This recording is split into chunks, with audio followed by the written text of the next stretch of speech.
अब हम बात करते हैं आयरन रिसाइकलिंग की। Our body smart and recycles iron instead of wasting it. हमारी जो बॉडी है वो आयरन को ऐसे थ्रो नहीं कर देती यूज़ करने के बाद, क्योंकि आयरन क्या है, बहुत वैल्यूएबल है। बॉडी उसको क्या करती है, रीयूज़ करती है बार बार। Okay. When old red blood cells finish their life about 120 days, they are destroyed in the spleen, that is the main place, and also in the liver. जो जो हमारे रेड ब्लड सेल्स होते हैं वो हमारे 120 days तक रहते हैं, यानी कि 4 मंथ्स तक रहते हैं। अप्रॉक्सीमेटली 4 मंथ्स तक हमारे रहते हैं। उसके बाद ये क्या करते हैं, पुराने हो जाते हैं और वो प्रॉपरली वर्क नहीं करते। इसलिए जो ओल्ड आरबीसीज होते हैं इनको they are broken down mainly in the spleen and also in the liver. Then we have from these broken RBCs, the iron inside hemoglobin is taken out. Haemoglobin हमारा red protein होता है RBCs के अंदर, जिसके अंदर iron होता है। तो जब आरबीसीज ब्रेक होती हैं तो जो आयरन है वो हीमोग्लोबिन से सेपरेट होता है। This iron does not get wasted, it is sent into the blood stream. ये जो आयरन है इसको बॉडी के अंदर ऐसी थ्रो नहीं किया जाता है, इसको क्या करा जाता है, रिलीज़ करा जाता है ब्लड के अंदर, और वापस कहाँ पे भेज दिया जाता है, वापस भेज दिया जाता है बोन मैरो में। तब वहाँ बोन मैरो में क्या होता है, इसको दोबारा यूज़ किया जाता है नए आरबीसीज बनाने के लिए। तो हम ये बोल सकते हैं जो ओल्ड आरबीसीज होते हैं वो क्या होते हैं कि ब्रेक होते हैं और उसमें से आयरन पार्ट को सेव कर लिया जाता है और रीयूज़ करा जाता है नए आरबीसीज बनाने के लिए। In the blood, a special carrier protein called transferrin picks up the iron and delivers it back to the bone marrow where the new RBCs are made. Iron freely travel नहीं कर सकता blood के अंदर। एक special protein होता है जिसे बोलते हैं हम ट्रांसफेरिन। मैंने आपको बताया था आयरन किस फॉर्म में था ब्लड के अंदर, Fe+3 फॉर्म में, ठीक है। और वो क्या करता है कि फ्रीली फ्लोट नहीं करेगा ऐसे ब्लड के अंदर। एक स्पेशल प्रोटीन है जिसे बोलते हैं हम ट्रांसफेरिन, वो एक्ट करता है एक ट्रांसपोर्ट ट्रक की तरह, ठीक है, एक ट्रांसपोर्टर की तरह। तो जो ट्रांसपोर्टर क्या होगा, ये ट्रांसफेरिन क्या करेगा, पिक करेगा आयरन को ब्लड के अंदर और उसको कहाँ पे ले जाएगा, उसको ले जाएगा ये बोन मैरो के अंदर। बोन मैरो में ही क्या होएगा कि नए आरबीसी सेल्स प्रोड्यूस होते हैं, ठीक है। तो जो पुराना वाला आयरन है आपका वहाँ पे यूज़ हो जाएगा। Not only RBCs but also other body cells, when they die and break down, release iron. This iron also joins the blood and is again carried by the transferrin. Iron हमारा present होता है blood के red blood sales के अंदर। बहुत सारे बाकी body cells होते हैं उनके अंदर भी आयरन होता है। जब ये सेल्स हमारे पुराने हो जाते हैं, हम ब्रेक डाउन करते हैं, तो आयरन वहाँ से भी रिलीज होता है, ठीक है। So instead of depending only on the food iron, the body mostly reuses old iron to make the new red blood cells. Iron release करता है बाकी सेल्स से भी ब्लड स्ट्रीम के अंदर एंटर करता है। ट्रांसफेरिन क्या करेगा, उसको दोबारा से पिक करेगा और उसको सेफली कहाँ पे कैरी कर देगा, जहाँ पे भी आयरन की ज़रूरत होगी, ठीक है। और जो बॉडी होती है वो सिर्फ यानी कि आयरन की जो नीड होती है बॉडी की, मतलब जो रिलाई करती है बॉडी, वो सिर्फ फूड से ही नहीं कर रही है, वो रिसाइकल भी कर रही है ओल्ड सेल्स से आयरन को, ठीक है। तो ये जो रिसाइकल्ड आयरन होता है ये मेनली यूज़ होता है नई आरबीसीज को बनाने के लिए। तो जो ट्रांसफेरिन है उसने कैरी करा रिसाइकल्ड आयरन को, आयरन कहाँ पे गया, बोन मैरो के पास, और वहाँ पे नई आरबीसीज बनी, और हमें फिर क्या होगी, कम नीड होगी एक्स्ट्रा आयरन की from the food. Then we have folic acid. Folic acid एक वाइटामिन है that we get from food like green leafy vegetables, yeast and animal liver. Folic acid एक वाइटामिन है, उस वाइटामिन को आप बोलते हैं वाइटामिन B9। हमें कहाँ से मिलता है, फ्रॉम द फूड्स जैसे कि spinach, cabbage, green vegetables, east, animal liver. its main job is to make DNA, that's the genetic material inside our cells. DNA क्या है, एक इंस्ट्रक्शन है, सेल एक इंस्ट्रक्शन बुक है सेल की, ठीक है। फोलिक एसिड क्या करेगा, हेल्प करेगा बॉडी को नए DNA बनाने के लिए। बिना फोलिक एसिड के लिए sales can not divide properly. DNA needs purines and thymine, that is a building blocks, and folic acid helps in making them. DNA छोटे छोटे स्मॉल यूनिट्स से बना है जिन्हें बिल्डिंग ब्लॉक्स बोलते हैं। दो इंपॉर्टेंट बिल्डिंग ब्लॉक है वो कौन कौन से हैं, purines and thymine. Purines and thymine से मिलकर बना हुआ है हमारा DNA। और फोलिक एसिड क्या करता है, हेल्प करता है बॉडी को to produce these building blocks, ताकि DNA को नॉर्मली फॉर्म किया जा सके। तो सिंपल वर्ड्स में हम ये बोलेंगे जो फोलिक एसिड है वो डीएनए बनाने में हेल्प कर रहा है, और डीएनए क्या करता है, सेल्स को डिवाइड करने में हेल्प कर रहा है। तो बहुत ज़रूरी है फोलिक एसिड हमारे लिए for making new cells, specially RBCs. If there isn't enough folic acid, cells can not copy DNA properly. Cells क्या करते हैं, सेल्स को ज़रूरत होती है डीएनए को कॉपी करने के लिए, कॉपी करने की बिफोर दे डिवाइड। तो डीएनए को पहले कॉपी किया जाता है उसके डिवाइड करने से पहले। तो बिना इनफ फोलिक एसिड के डीएनए कॉपी, जो डीएनए की कॉपिंग है ना वो या तो फॉल्टी होएगी या फिर स्लो होएगी, जिसकी वजह से जो नए सेल्स होते हैं वो प्रॉपरली नहीं बन पाते। This problem mostly affects fast growing cells like cells in the bone marrow that make new red blood cells. तो ये कहना चाह रहा है कि कुछ सेल्स डिवाइड करते हैं बहुत तेज़ी से बॉडी के अंदर, जैसे कि बोन मैरो सेल्स जो कि आरबीसीज को बना रहे हैं वो बहुत ज़्यादा तेज़ी से डिवाइड करते हैं। तो ये जो फास्ट ग्रोइंग सेल्स होते हैं ये बहुत ज़्यादा अफेक्टेड होते हैं अगर हमारी फोलिक एसिड क्या है बॉडी के अंदर कम है। रिजल्ट क्या होगा, RBC precursors like baby RBCs can not divide and grow normally, it leads to anaemia, low red blood cells. तो जो आरबीसी प्रीकर्सर्स हैं वो इमेच्योर होते हैं, जैसे कि बेबी आरबीसीज, ठीक है। तो बिकॉज डीएनए वहाँ पे प्रॉपरली कॉपी नहीं हुआ, उसकी वजह से जो बेबी आरबीसीज हैं वो प्रॉपरली वो डिवाइड होने में फेल हो गए या फिर मैच्योर होने में फेल हो गए, जिसकी वजह से बहुत कम आरबीसीज प्रोड्यूस हुए, और वो रिजल्ट क्या करता है, it leads to anaemia. Okay, तो जो फोलिक एसिड है एसेंशियल डीएनए हेल्पर है, specially important for making blood cells. तो हमने बस इतना हमें यही समझना है कि जो फोलिक एसिड है वो बहुत एक ज़रूरी हेल्पर है डीएनए फॉर्मेशन के लिए। क्यों, क्योंकि वो डीएनए कॉपिंग में हेल्प कर रहा है। बिना उसके ब्लड सेल की जो प्रोडक्शन है वो स्लो डाउन हो जाती है, जिसकी वजह से जो फोलिक एसिड है वो बहुत ज़रूरी है हेल्दी आरबीसीज के लिए। फोलिक एसिड की डेफिशिएंसी से क्या हो जाएगा, डिफेक्टिव डीएनए सिंथेसिस होएगी, जिसकी वजह से आरबीसी का प्रोडक्शन कम हो जाएगा, और आरबीसी का प्रोडक्शन कम हुआ तो उसकी वजह से क्या होएगा, उसकी वजह से एनीमिया हो जाएगा। ठीक है, now next is vitamin B12, that is cobalamin. Vitamin B12 is needed in tiny amounts but is essential for making healthy RBCs. We do not need much vitamin B12, but ये बहुत ज़रूरी है, बिना इसके RBCs डेवलप नहीं हो पाती properly. It recycles folic acid from inactive form, that is N-methyl tetrahydrofolate, back to the active form, that is tetrahydrofolate. देखिए जो फोलिक एसिड है वो it can exist in active और inactive forms in the body, ठीक है।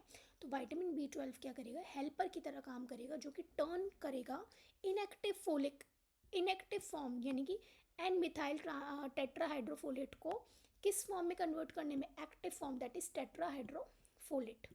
ये जो process है इसको बोलते हैं फोलेट रिसाइकलिंग, ठीक है। कौन हेल्प कर रहा है, विटामिन B12। अब जो एक्टिव फॉर्म होता है इनकी tetrahydrofolate, that is THF, directly used by the cells to make DNA bases purines and thymines. अब ये जो एक्टिव फोलिक एसिड होता है ये फॉर्म क्या करती है सेल्स को, यही एक्चुअल फॉर्म है जो कि सेल्स यूज़ करते हैं।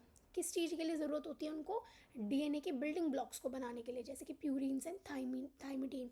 इनको बनाने के लिए सेल्स एक्चुअल में कौन सी फॉर्म को यूज़ कर रहे हैं, फोलिक एसिड की, वो यूज़ कर रहे हैं टेट्राहाइड्रोफोलेट यानी कि THF को। तो ये बहुत ज़रूरी है डीएनए सिंथेसिस और सेल डिवीजन के लिए। और जो इनएक्टिव फॉर्म में एन मिथाइल टेट्राहाइड्रोफोलेट है, it can not be used unless vitamin B12 helps convert it back to THF। तो जो हमारी इनएक्टिव फॉर्म थी वो उसको डायरेक्टली यूज़ नहीं किया जा सकता, डीएनए को डीएनए उसको डायरेक्टली यूज़ नहीं कर सकता, डीएनए को बनाने के लिए उसको डायरेक्टली यूज़ नहीं किया जा सकता। विटामिन B12 पहले इनएक्टिव फॉर्म को एक्टिव फॉर्म में कन्वर्ट करेगा। बिना विटामिन B12 के फोलिक एसिड इनएक्टिव फॉर्म में ही रह जाएगा। इवन अगर हमारी बॉडी में हम कितना ही फोलेट ले रहे हैं डाइट में, कितना ही फोलिक एसिड ले रहे हैं, लेकिन अगर विटामिन B12 नहीं है तो जो हमारा फोलिक एसिड है वो क्या है कि इनएक्टिव फॉर्म में रहेगा बॉडी में और वो यूज़ ही नहीं हो पाएगा, तो कोई फ़ायदा नहीं है। तो क्या ज़रूरी है उसके लिए, vitamin B12। Vitamin B12 activate कर रहा है फोलिक एसिड को, मतलब उसके एक्टिव फॉर्म में कन्वर्ट कर रहा है, जिसकी वजह से हमारा डीएनए बन पा रहा है और उसकी वजह से क्या हो रहा है, हेल्दी आरबीसीज बन पा रहे हैं.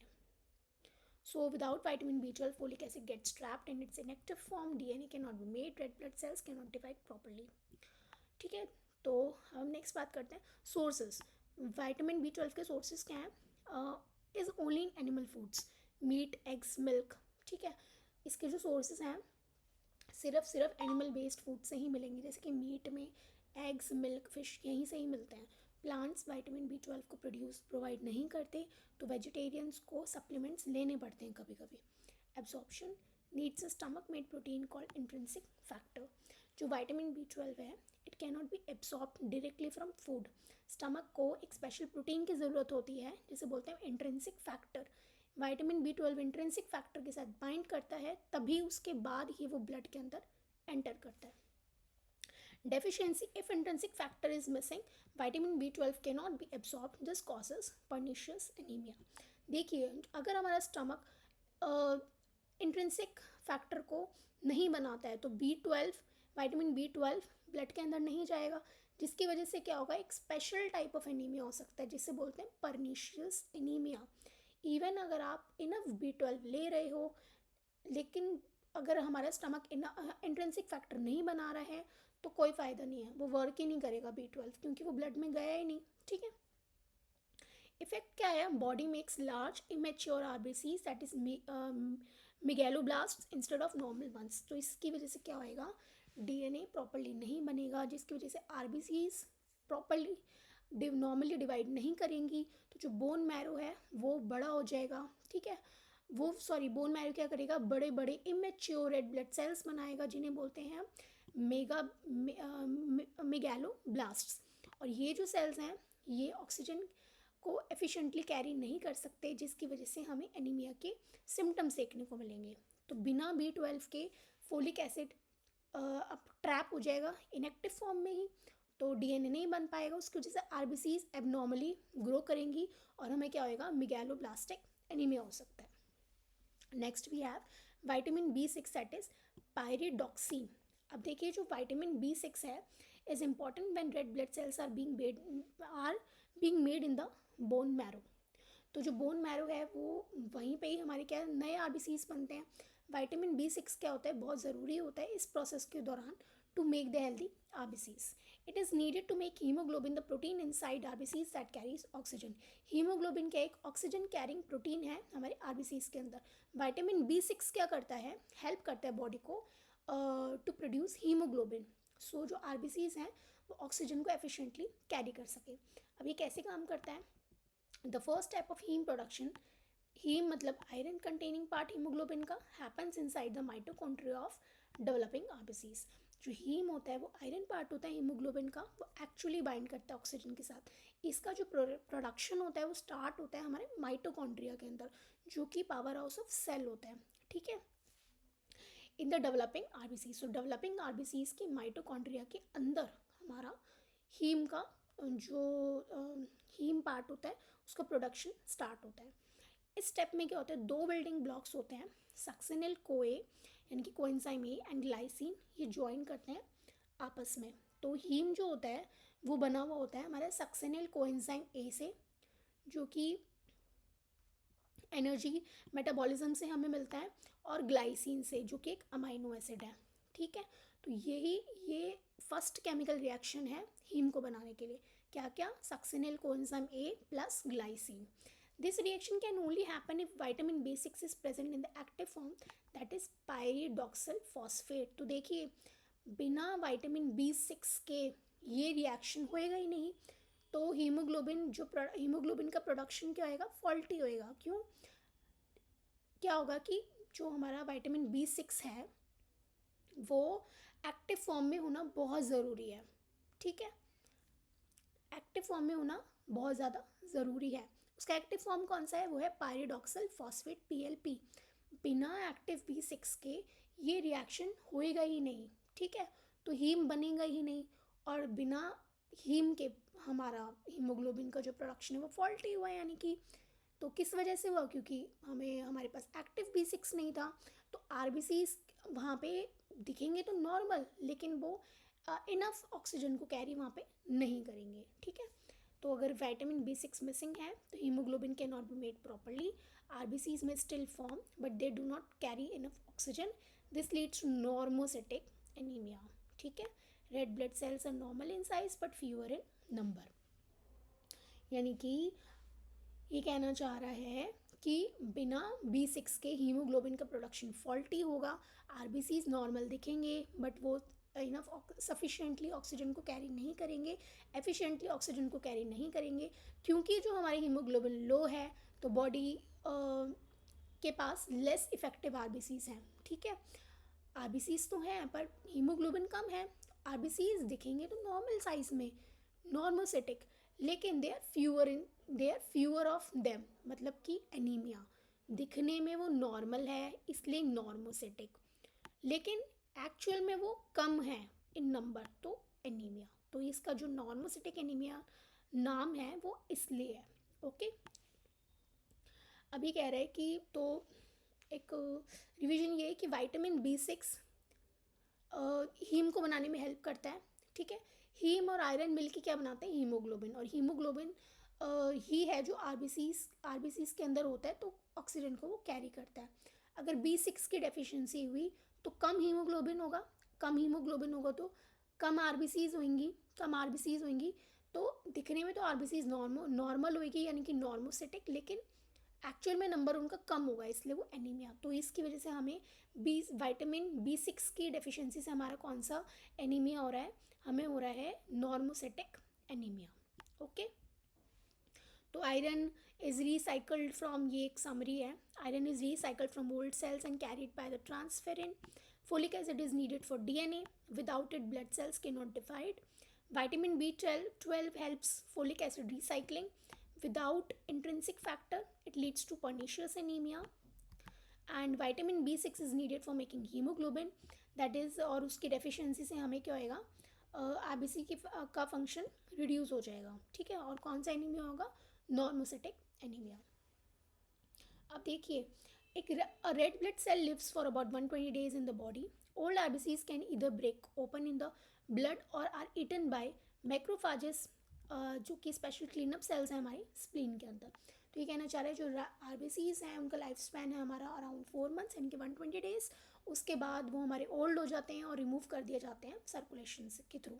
ठीक है, रिमूव फ्रॉम द सर्कुलेशन। और जो ओल्ड RBCs होते हैं इवन वो बर्स्ट कर जाते हैं ब्लड के अंदर, या फिर वो क्या करेंगे, उनको खा लिया जाएगा, वो they are eaten by macrophages. Macrophages क्या है, कुछ स्पेशल सेल्स हैं जो कि क्लीन कर देते हैं ओल्ड और डैमेज्ड सेल्स को। Most RBCs are destroyed in the spleen mainly and also in the liver. तो स्प्लीन हमारा मेन ऑर्गन है जहाँ पे RBCs को रिमूव किया जाता है, और लिवर भी हेल्प करता है RBCs को डिस्ट्रॉय करने में। कुछ RBCs के डिस्ट्रक्शन में हमारा लिवर का भी रोल है। When RBCs break they release haemoglobin. देखिए, RBCs के अंदर हीमोग्लोबिन होता है जो कि ऑक्सीजन कैरिंग प्रोटीन है। तो जब हमारी RBCs डिस्ट्रॉय होती है तो जो हीमोग्लोबिन है वो हमारे ब्लड के अंदर रिलीज हो जाता है। दिस हीमोग्लोबिन इधर attaches to a blood protein called haptoglobin, और it gets split into globin, that is a protein part, and haem that is a iron part. तो जो फ्री हीमोग्लोबिन होता है ब्लड के अंदर वो डेंजरस है। ठीक है, तो बॉडी क्या करती है, प्रोटेक्ट करती है उसको। कैसे, वो या तो बाइंड कर जाएगा हेप्टोग्लोबिन के साथ जो कि एक प्रोटेक्टिव प्रोटीन है। ठीक है, फ्री हीमोग्लोबिन डेंजरस है इसलिए या बॉडी क्या करेगी, उसको प्रोटेक्ट करेगी, बॉडी प्रोटेक्ट करेगी खुद को। कैसे, या तो वो बाइंड कर जाएगा हीमोग्लोबिन, फ्री हीमोग्लोबिन किसके साथ, हेप्टोग्लोबिन के साथ जो कि एक प्रोटेक्टिव प्रोटीन है, या फिर वो स्प्लिट कर जाएगा दो पार्ट्स में। जो पहला है ग्लोबिन पार्ट जो कि प्रोटीन पार्ट है, और दूसरा है haem part that is iron containing part. जो हमारा हीम पार्ट होता है ना हीमोग्लोबिन का, वो is carried safely in the blood by another protein called haemopexin. देखिए, जो फ्री हीम होता है ना हमारा वो टॉक्सिक है, तो जो हेमोपैक्सिन क्या करेगा, बाइंड करेगा हीम के साथ। हमने देखा कि जो फ्री हीमोग्लोबिन था वो या तो बाइंड कर जाएगा हेप्टोग्लोबिन के साथ, या फिर वो स्प्लिट कर गया ग्लोबिन और हीम के साथ। अब जो हीम पार्ट है वो भी टॉक्सिक है, फ्री हीम पार्ट। तो एक हमारा हेमोपैक्सिन क्या करेगा, एक दूसरा प्रोटीन है जो कि बाइंड कर देगा हीम के साथ और सेफली ट्रांसपोर्ट कर देगा उसको ब्लड के अंदर और प्रिवेंट करेगा डैमेज को। तो जो ओल्ड आरबीसीज थे वो डिस्ट्रॉय होते लिवर और स्प्लीन के अंदर। हीमोग्लोबिन रिलीज होता है, या तो वो हेप्टोग्लोबिन के साथ बाइंड कर जाएगा, नहीं तो वो हमारा स्प्लिट कर जाएगा ग्लोबिन और हीम पार्ट में।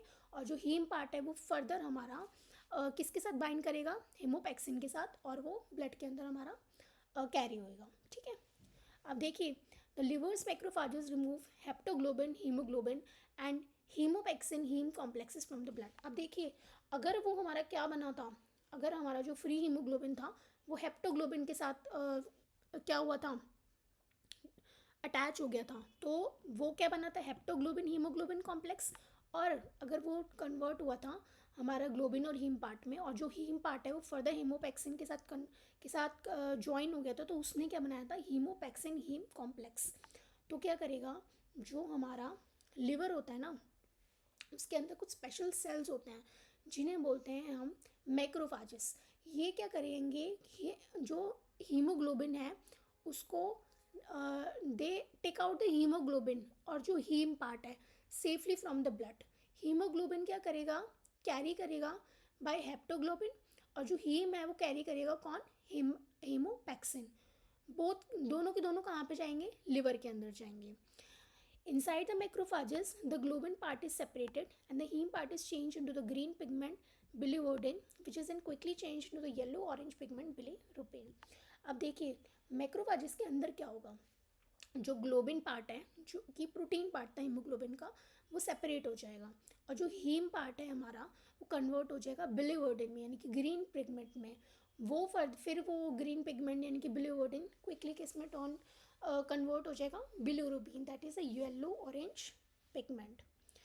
इस कन्वर्जन के दौरान जो आयरन है वो रिलीज होता है to be reused and a small amount of carbon monoxide is also produced. तो जब ये हमारा हीम ब्रेक डाउन करता है ना, तो जो आयरन है वो फ्री हो गया, तो उसको रिसाइकल करा जा सकता है कहाँ पे, बोन मैरो के अंदर नए आरबीसीज बनाने के लिए।